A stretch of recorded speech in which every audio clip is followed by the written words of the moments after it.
get no easier, man. You up. Drums.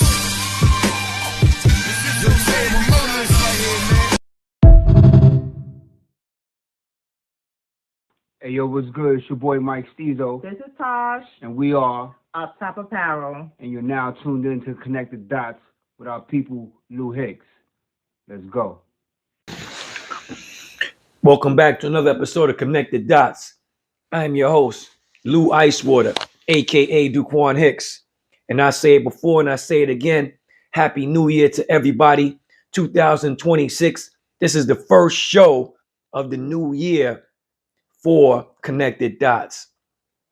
I want to shout out my man, Caney, a.k.a. Thelonious, with the jacket that I'm rocking. Push Mud jacket, Push Mud Entertainment, Stay Foggy Entertainment.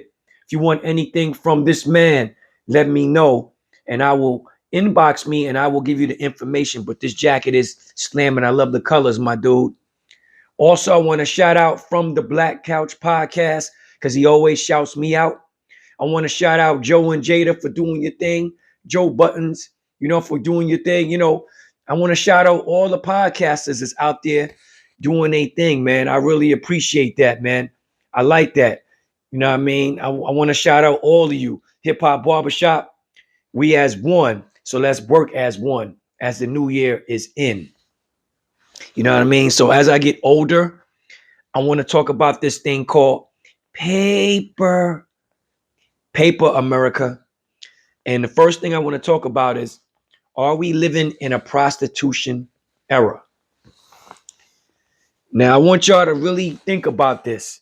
Do you think we're living in a prostitution era? I think we are, because the standards of what you want a man to be is really unrealistic. You know what I'm saying? You want a man to make six figures. You want a man to take care of all the bills. You want a man to spend money on you and take you on all these trips. But tell me, what are you doing with your money for the man? What are you doing with your money? While a man is spending all his dough, what are you doing with your money? Number one, that's the first thing.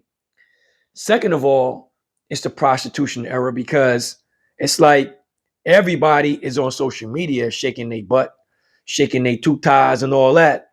So it's like there's no secrets. There's no secrets to success. There's no secrets behind the woman. So if every woman is doing the same thing, a man is looking at you like, damn, I see this every day. Man, I might as well go somewhere else. You have to make yourself valuable for a man to kick out nowadays. Because nowadays, this prostitution era, you making kids and then getting a divorce because you want the bag, men are starting to realize that, to the point we don't want to get married. We don't want to be in a long-term relationship. We'd rather be single and knock boots.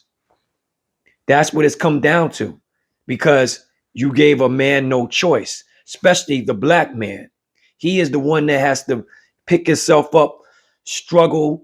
The cards are already against us as it is. So we have to even work harder just to make it, just to breathe, especially if you're paying child support, this and the third. You might not have money to take a lady out at times. This is where women have to be understandable and learn the value of a relationship and learn the value of the man that you are seeing. If you do not learn the value of people in general, you will continue to be stuck making these funny accusations. And then as time passes you by, you're going to be an old sea hag, 65 years old, wondering where time went. That's just my thought. Okay? End of my soapbox era. End of it. So tell me, on a hip hop note, who do you think is the album of the year? Who had the album of the year in your opinion? I want y'all to comment on that. In hip hop, the album of the year in hip hop to me is Mobb Deep. De La Soul close second. But Mobb Deep to me had the album of the year. That's just my take. You tell me what you think. You know what I mean? Comments. I like to hear comments. I like to see what people are thinking at all times. You know what I mean? For real. So tell me about this. Why us black men, when we see each other, it's always aggressive behavior. It's always an aggressive talk or an aggressive mood or aggressive look or an aggressive stare. Why we can't just be cool and say, yo, peace, God, or what's up, bro? Yo, why we can't be like, why we have to be so strong and have this strong ego all the time? You know what I mean? Against one another. We're supposed to build and keep building so the youngins can follow, but they can't follow if we keep having this same ratchet nonsense, black men. And yes, I'm talking to the black men. I know the black women probably saying, it's about damn time. You always talking about us. I know. But I'm talking about the black men today. Let's get some things straight. All this aggressive talking, this aggressive looking, it don't make sense. We got to stop this. We got to build and keep building foundations and keep building on our kids and keep building for our daughters so they can see what type of man they really need to be. This is where the fathers got to come in. The OGs has to show. And I'm going to say the YGs. Why? Because there's some YGs out here with brains. And I want y'all to get past the message on to the younger YGs that's younger than you. It might be your little cousin, your little nephew, your little brother, your little sis. Yo, little homeboy in your building. YGs. Just because you're young, you don't mean you can't pass knowledge. Don't mean you can't bring knowledge. You got to bring that knowledge no matter what, how old we are. If you have knowledge of self, which a lot of people do and they don't use knowledge of self, you know what I'm saying? You have to show them that you are the God, that you represent the seven. You represent the heart. You represent the lion. You have to show all of that. And also teach why you're doing it. Show these guys, show these kids, and even show older people who need it. Because people in their second childhood, like Nas said, even third childhood. But I want people to understand we have to keep breaking knowledge in order for knowledge to last. Now, let's talk about why things are happening across the world. Okay, here's my theory, so don't get crazy with it. But I think, our so-called president wants to start a war. Because if he starts a war, that means there won't be no voting. There won't be no elections. There won't be anything because he's in charge. It states in the Constitution, and I forgot which amendment it is, if there's a war, all the states and everybody else has to follow that president. Martial law will come into effect, right? But also, everybody will have to follow him. And there won't be no voting for who's going to be the president in the next 4 years because that has never happened when there's a war. Think about it. Reagan, when we was warring with Iran, Reagan stayed in office for 8 years. Bush, same thing, stayed in office for 8 years. Bush Jr., I just want y'all to look at what I'm saying. And they all were Republicans. Imagine that. My thing is, if there's a war, there's nothing we can do. The president becomes the dictator, and we have to follow everything he says. But if there's not a war, he can't have no control over the states. The only way he controls the states if there's a war. I want people to look at your amendments. Look at the amendments, and you can see what this is all about. Power and control. Power and control. That's all it is. It's never been about politics. You can just throw politics out the window. Power and control. That's what your president is doing right now. Not mine, your president. Because when you go to somebody else's country without asking them, and kidnap their president. How is that a good thing? That's a bad thing. That's like somebody coming to this country and kidnapping our president. Same thing. So that is not a good thing. Regardless of whatever, there's bad men everywhere. There's bad men across the world, but it still doesn't give us the right to do that.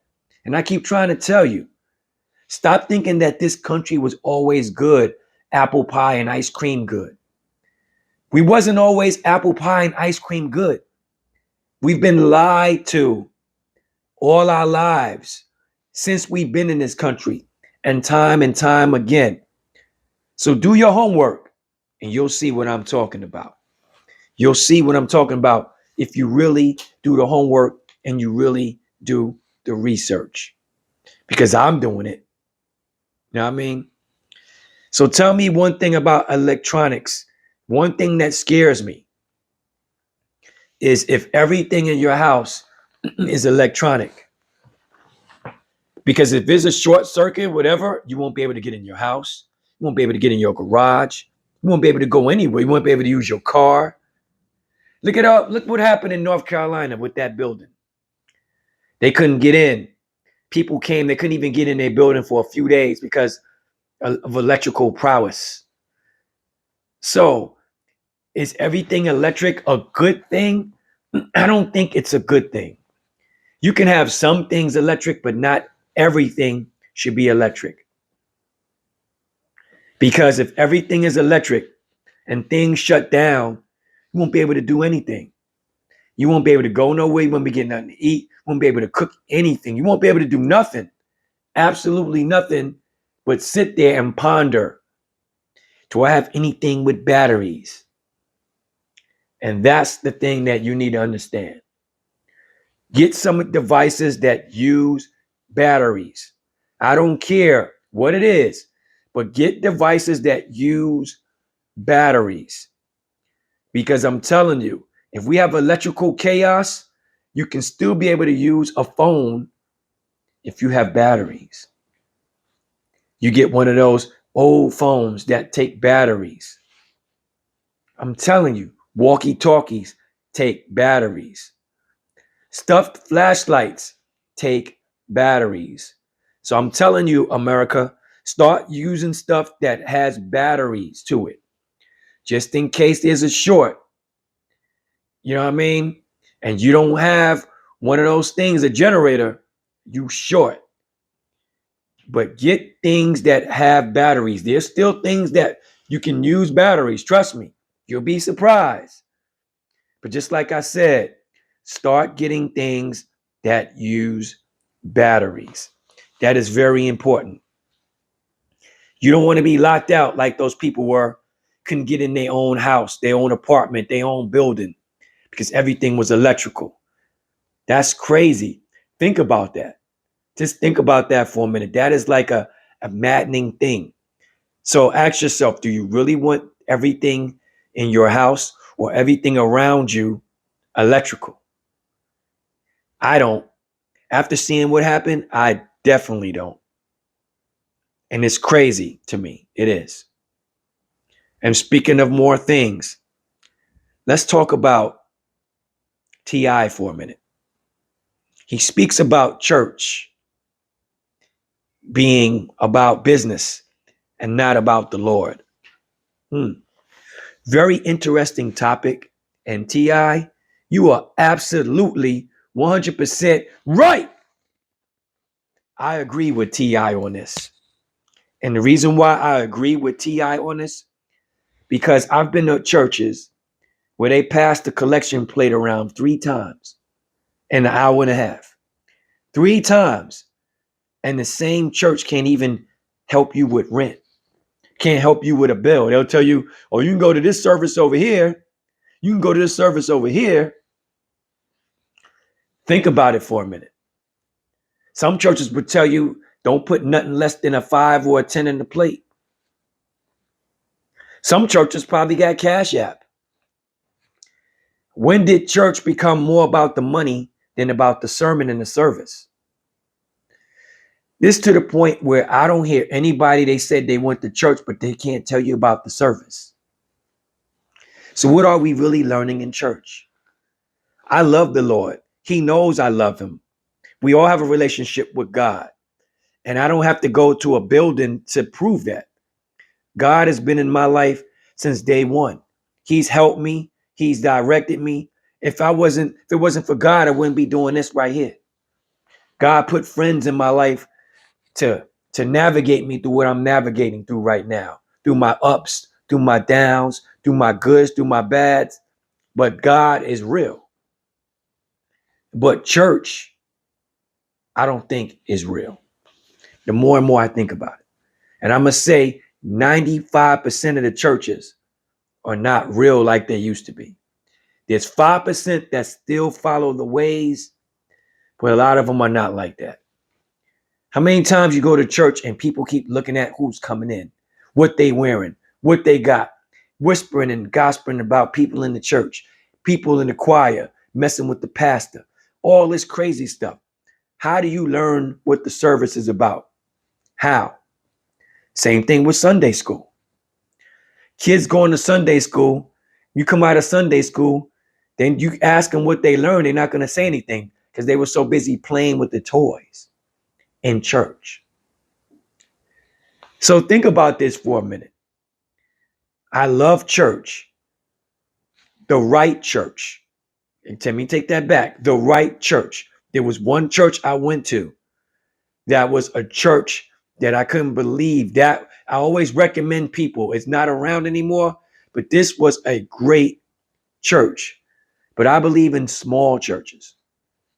The big churches, I don't believe in them because even though there's a lot of people there, a lot of them are not really getting the message. You know what I'm saying? A lot of them are not doing for the communities.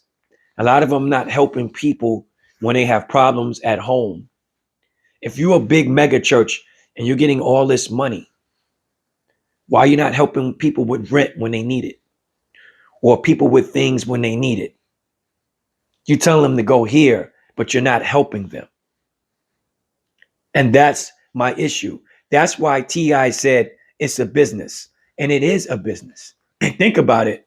It really is a business. I was born and raised in a church through my mother. My father's side, they all about church. Goodness gracious, they are. But I have church in me. But still, I don't knock them and they don't knock me. Never knock a man for how he feels. Or never knock a woman for how they feel. Because everybody thinks differently. That doesn't mean you're right, who's wrong, because there's a lot of people that wear the cross and they wrong. They'll go home and do wrong. They'll go home and beat their wife up. They go home and yell at their kids. They go home and act like they the saints at church and be the worst at home. So like I said before, don't let the people tell you what's right and what's wrong. You figure it out, what's right and what's wrong. You know what I'm saying? And the Lord will always point you in that right direction. The Lord will let you know, yo, this is right, this is wrong. Okay? I want people to understand that. The Lord will bring you in the right direction. Know what I mean? So T.I., I'm glad you brought this up. I give you respect for bringing it up. People were coming at you left and right, but I'm on your side. I want them to come at me too. And we'll just have a friendly discussion. There's no beef. I mean, we talking like grown adults. That's what adult people do. We talk about things, we disagree, but at the end of the day, you're going to buy that cup of coffee for me at the end of the day. I want a cup, cream. I want cream in my coffee, no sugar. All right? I'm just saying, we got to keep it real. And I like the joke. So if you don't know me by now, I like the joke. And this is what we do on my show. We joke too. You know what I mean? Last other thing. I want people to stop taking these small airplanes, these small helicopters. I don't like when people said they're trained to do this and that. History tells me they're not. Kobe Bryant died in a helicopter. God rest his soul, small helicopter. The racing car guy that just drive, small airplane. Aaliyah, small airplane. All I'm telling you, and I'm going to keep saying this, I want you to be in bigger crafts. If you're not in a bigger craft than a small airplane, then you're asking for certain things to happen. Because if it's a windy day out there, that little plane or helicopter is not going to make it. If it's windy out there, don't even attempt to get on one. Now, rest in peace to everybody who lost their lives in these small, operational vehicles that fly in the air. But you need to be in bigger machinery when it comes to the weather. Not saying that's going to 100%, but it's better chances than being in a small plane like that or a small helicopter. I want us to make better decisions, and especially when it involves kids. You know what I'm saying? When it involves children, I want better decisions, especially traveling. Even if you travel by car or bus, I want better decision making when it comes to traveling with your family and with kids. No small aircrafts, no small boats that can tip over. Nothing small. I don't want to see nobody else and something small when you're dealing with a body of water and the body of air, where anything can happen, and something small will never stand a chance. And like I said before, my condolences to the people who lost their lives. I don't like to see nobody go in any shape, way, or form. But like I said again, no more small airplanes, please. No more small helicopters, please. Big things. And think right when it comes to your family and when it comes to your children. Remember that, what I said. Because it's not just you, it's them as well. And with that note, I am your host, Lou Icewater, aka Duquan Hicks. And I want to shout out a few people. Mike Steezo was good, and his wife was good. Both of y'all. The Steezo Up Top Apparel Foundation. Sell was good. My man Ox the Light was good. Flo Poppy, my brother Shakim was good. A King, what it is. Lester DC. You know how we do. You know what I'm saying? I'm shouting out, just throwing some shout outs. My shout out to my cousins in New York City, Harlem, Brooklyn, Jersey, you know what I'm saying? Pennsylvania was good. California, my brothers, the Juice, Jace was good. You know what I'm saying? Shout out to Pops out there. Shout out to my Pops. Shout out to the family posse. Y'all know who y'all are. You know what I'm saying? Shout out to everybody. Shout out to Big Docs. Shout out to all the DJs that did their thing on the Hip Hop Barbershop. I want to see y'all live now on Connected Dots as well. So I want to see y'all get on here and do a live set to show everybody that we are live in effect. Have y'all on both shows. You dig? And also, you know what I'm saying? For up and coming artists who are coming to the Charlotte area and you want to be on the radio, WDRB Media, and you want to have an interview on the radio when you come to the Charlotte area, holla at me, Duquan Hicks, on my pages. You know what I'm saying? You know what I mean? LOUIS dot HICKS 714. That's the IG page. Duquan Hicks on the Facebook page. And you know this one, Connected Dots. Look for the logo on the YouTube page. Also, the Hip Hop Barbershop YouTube page as well. Holla at me or my man Ock the Barber. You know what I'm saying? That way we can get you in and get this nice interview on the radio. You know what I'm saying? That's right, on the radio. So when you and whenever you in Charlotte and you doing a party and you coming to visit, holla at us. We can set you up, get you on the radio, and get that interview popping. You know what I mean? Shout out, you know what I'm saying, to all the DJs out there. You know, and then shout out to DJ Ferg, was good. DJ Green Lord was good, man. Shout out DJ C Styles. You know how we do. All right. So anyway, one life, one love, one loose. Shout out BB and J Banks. Peace.